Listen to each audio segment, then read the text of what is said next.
Bashir Ahmad. Nnamdi Kanu is a terrorist. He must not be set free. This word is coming from former aide of Muhammadu Buhari, Bashir Ahmad. If you are watching, kindly subscribe to this YouTube channel, all notifications, like, share, and drop your comments. What's your opinion coming from that word?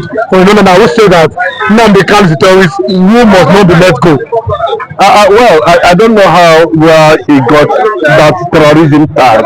If it is based on the Fulani-led government, or it is based on Nnamdi Kanu has caused a lot of obstacles on the Islamic Islamization agenda, having gone deep to uncover the mysteries and their secret agenda and plan against Nigeria that some regions currently now are beginning to witness.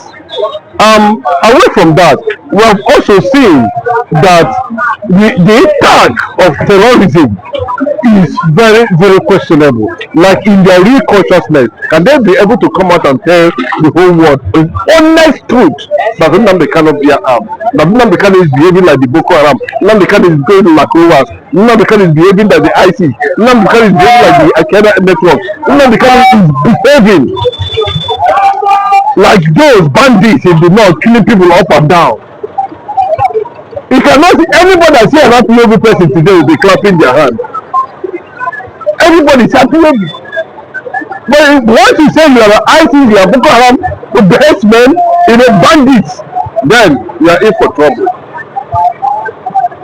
What we are saying that the tag of terrorism has already gone to court, and the court has set Nnamdi Kanu free. The UK, United States of America, different countries of the world have come and said that Nnamdi Kanu is not a terrorist. Then how come it is only Fulanis and Northerners are saying that this man is a terrorist? There's so much to that, and we know that there are so much to those statements because the guy is purely an obstacle. Anyhow you look at it, anyhow you want to understand it, Nnamdi Kanu's presence signifies resistance. Nnamdi Kanu's presence and message and utterances signifies resistance in all ramifications. Is it the Nnamdi Kanu that Trump invited when he was campaigning for the first time? We saw it clearly with the GOP members in America. Nnamdi Kanu is busy until Buhari and his kinsmen held a meeting and went as far as going to Kenya to kidnap and kill somebody who does not bear arms. Took him to the same court they owe. Nnamdi Kanu won them in their own court. You still see them. That's why I'm telling you that they still come out and say Nnamdi Kanu is a terrorist. It tells you that there is something Nnamdi Kanu is trying to stop them from, and they are not comfortable with it, and they can never have access to the eastern region. Never.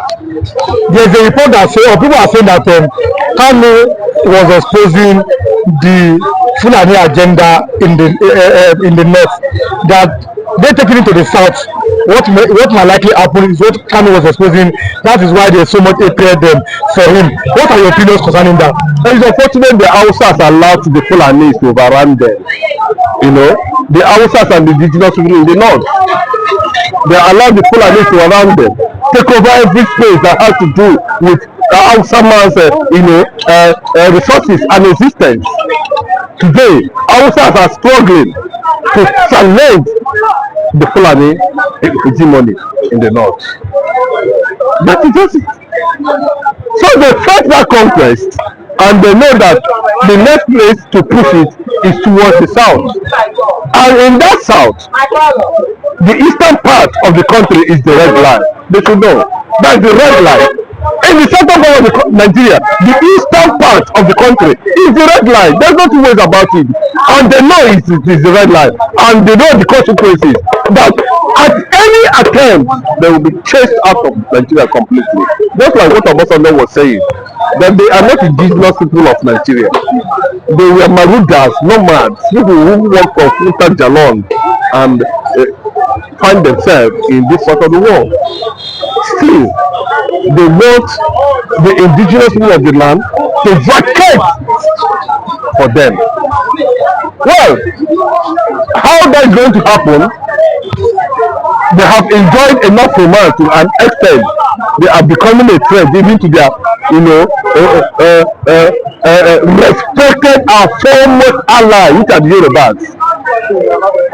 You can see now they everywhere now, threatening the people who politically, economically, and otherwise accepted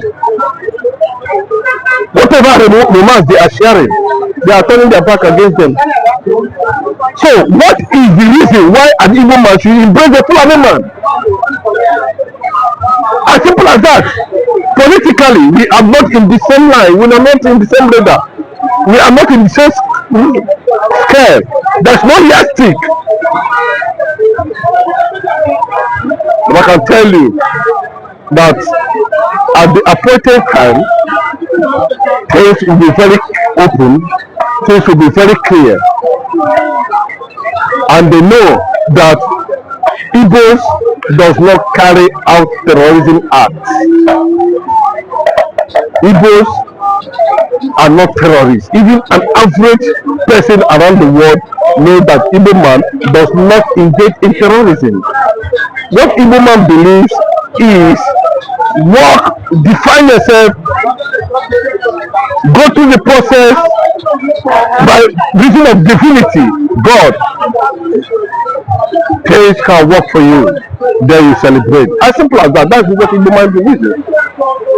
But there are some thoughts we say that some Igbo governors may be behind the non-release of Nnamdi Kanu, that Igbo governors feel threatened by his seeming popularity. What are your thoughts? There's no doubt about that. Anybody that's telling you that Nnamdi Kanu's influence does not dwarf whoever the type of governors, whether they are, nobody what he didn't know, whether they are only governors to the Fulanis. Nnamdi Kanu has taken possession of reality. Nnamdi Kanu has dwarfed every influence, Nigerian political influence in the entire southeast. These governors are just errand boys of the Fulanis. They are errand boys. That's what they do. You can see how they run around. Even when their own people are being killed by Fulanis, they don't, because they are really interested in the oil well. What is the Northerners their Fulanis going to give them at the end of the day? And by that reason, they seem to allow and open their windows and doors to allow the infiltration economically, politically, and otherwise against the survival and existence of their own people. That's how to tell you how politically childish and nonchalant those Eastern governors are. They know that nobody respects them, nobody values them, nobody can come out and say conveniently, this is who they are. No! But Nnamdi Kanu we are seeing today is simply command and control of over 18 million people. And I can tell you, at the restoration of the black man, of the different nation, you will see another perception, another perspective, the ingenuity. But a black man is not a black monkey. What is killing us and what has destroyed Nigeria to this extent of uncertainty, continuous uncertainty, is bad, wicked, colonized leadership in Nigeria. What can you say about them? They are the apex socio-cultural group in Igbo land. What is your opinion about Ohaneze Igbo? Do you think that they are still relevant to the issues of the Igbos in Nigeria and in diaspora? Ohaneze has lost relevance. There's no relevance about them. You know, the governors are just using them to collect money from the federal government. And that's why they always dance to the tune of the governors. In the absence of that, Ohaneze Igbo is not relevant. But now they have zoned. We are seeing an equal man. You know, it was quite controversial. John Mbata Azunta, imagine as the Ohaneze president from Rivers State, you put it precisely. Maybe we can experience a transformational Ohanese that will bring about unity, or Ohanese that will unite the entire South and Southeast, Ohanese that will erase the seed of discord. Your brothers will see their brother and say, ah, it's not my brother because of crude oil, or because of what you want to get, or because of one contract or the other, or rather because of money. That's like what is Things Fall Apart wrote, Chinua. He said, I put a knife in the things that hold us together and things falls apart. They put a knife. So if Azunta Mbata John, the current former senator of the Federal Republic of Nigeria, and the current man who has taken the position and possession of Ohanese leadership, can toe the line of bravery to restore the identity of unification of the Biafran people. I think to an extent it is a good way to send a strong signal to the local hegemony to be aware that they can no longer take the old eastern region for granted. Thank you. Thank you so much for coming. God bless you. Subscribe to the YouTube channel and drop your comments. Now, Evangelist Benjamin Eze Sharia law has started in Yoruba land from Ekiti State. It may likely move to Delta, Port Harcourt, and go to Igbo land. What are your opinions about that this morning? You know, good morning, good afternoon, good evening, and good night, wherever you are watching us from. I remember humble self evangelist Benjamin the Biafran evangelist. Now listen and listen good, my brother. I've told you people here before today that Mr. President will do everything humanly possible to make sure that he rule Nigeria a second time. And I told you people that the mission of the Fulanis was to Islamize Nigeria. And now you say it will not be possible. Olajide one time, I could remember when he counter me, I said, okay, let's watch and see. The same way they conquer Kwara, the same way they are coming. And when they formally introduced it in Ondo kicked against it.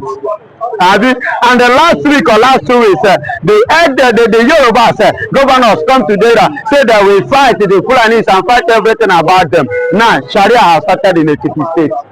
And as long as Sharia started in Ekiti State, it has started in Yoruba land. And listen to me, what happened in Kwara State will soon happen in Ekiti State. And let me tell you, anybody that allowed that, I said this thing before, the mistake that Yorubas made was the mistake of agreeing these people with Islam. You understand me? That is the mistake where they make their mistake by welcoming it. You understand? Welcoming that Islam. Look at the angle they are coming. Sharia. Is that thing the kind thing that we want to bring into Yoruba? Do you know what it means? And very soon now, they will start to kill Yorubas. And when they kill Yorubas, very soon now you begin to see Yoruba people with one hand. All in the name of Sharia. And after doing that, they successfully succeed in Yoruba land. The next thing that, you know, that Islam this thing, they have tried to establish it in the East. The day their boss, their order, the one who came with that this thing into this country, he died on his way to East. So that is how Sharia will die on his way to East. I get it. And that has been, remember last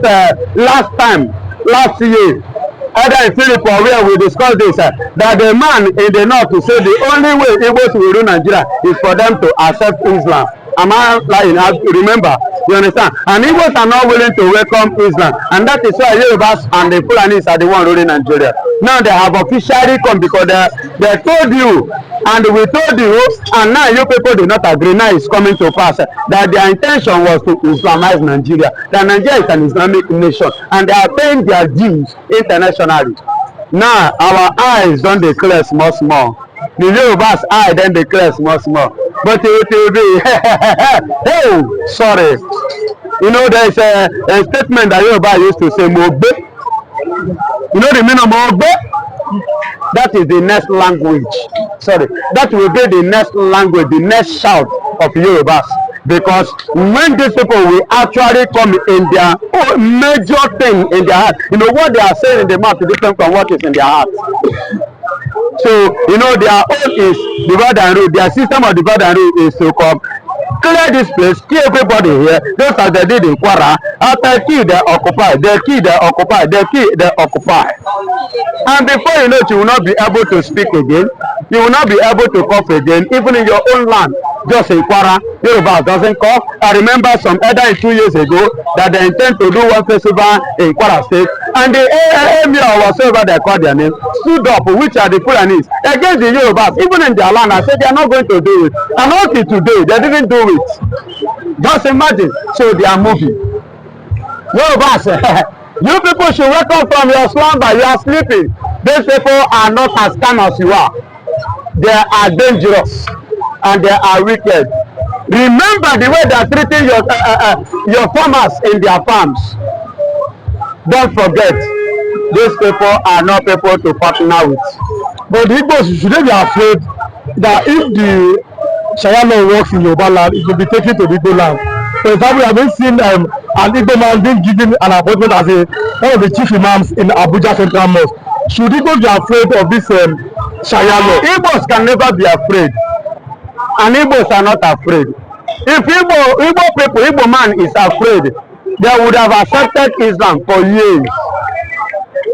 Nnamdi died on his way to the east. That was the day, the very day he died. It was the day Islam died in the east, and that is why they could not reach east. So anything about Islam coming to the east will always die on the way. They never get to their destination, and Sharia can never get to its destination in the east. It will die on the way. We are not afraid. You understand? And that is why they always say, "Àwọn ọmọ Igbo," according to Yoruba. One Yoruba landlord, do you know what he said? He said, why you know want Igbo? Now, because if you get issue with a Yoruba person, Yoruba go dey, even if you want bitter, you go dey see the respecter. But if Igbo man want bitter, Igbo man go bitter make a die. Now, so it is describe her. You understand me? Now, you and the Baba, we dey relate very well. You understand? We jokingly and we laugh. But it was a message, and I got something there. Okay? So that is exactly the point. So in our side, this thing is prohibited. Those people that are answering Imam, they answer Imam in Abuja. But when they reach Igbo land, which is their father, they say, in the midst of the Christmas, they know they answer Imam. And they know they practice Sharia, they know they practice Islam there. Now that's our normal tradition, then they follow. But I about the Igbo man that became a chief imam.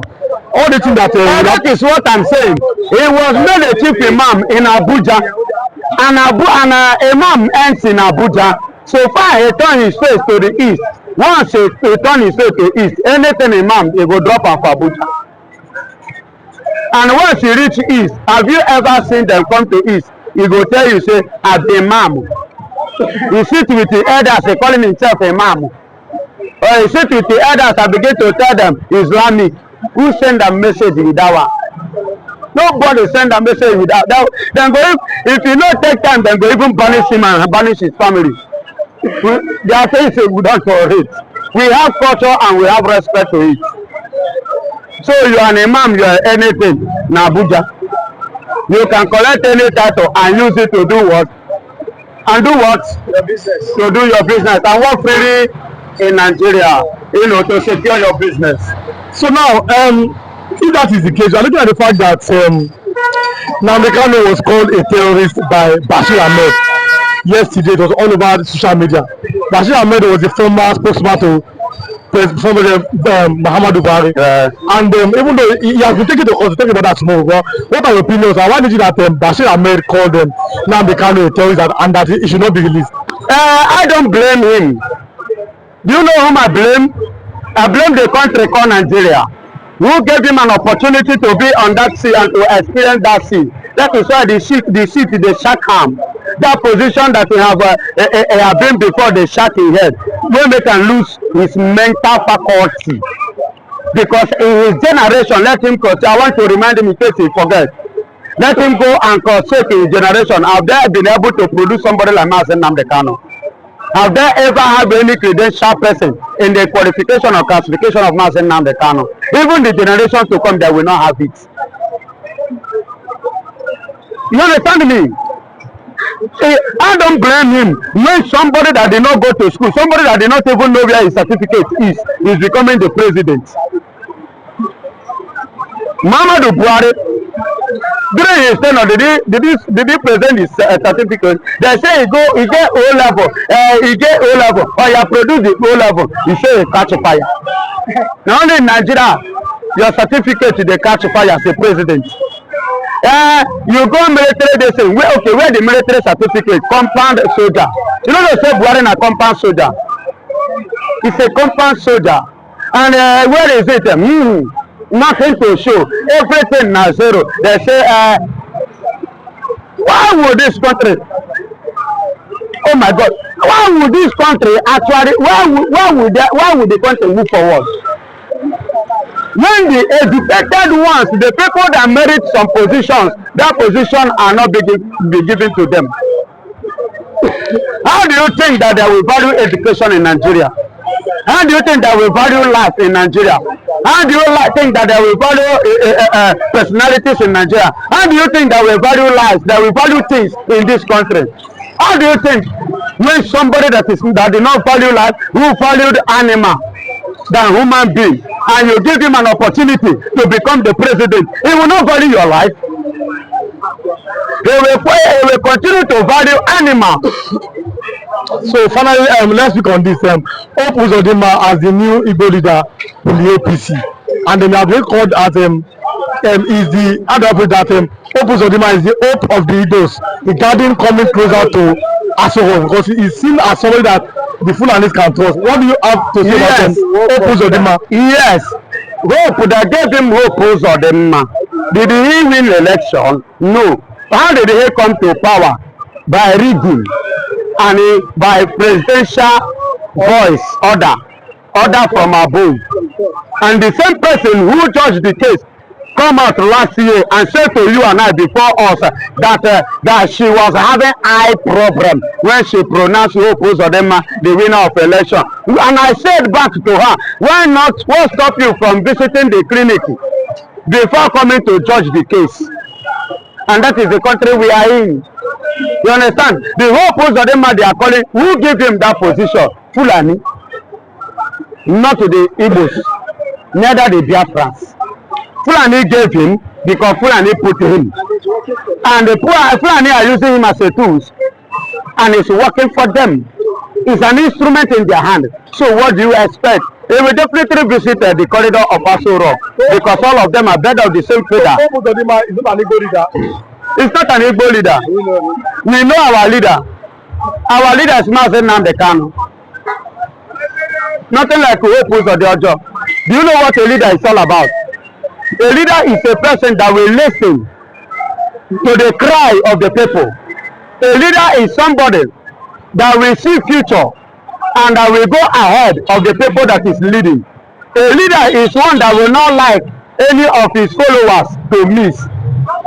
A leader is somebody who always thinks about his own people, not himself. That is the leader.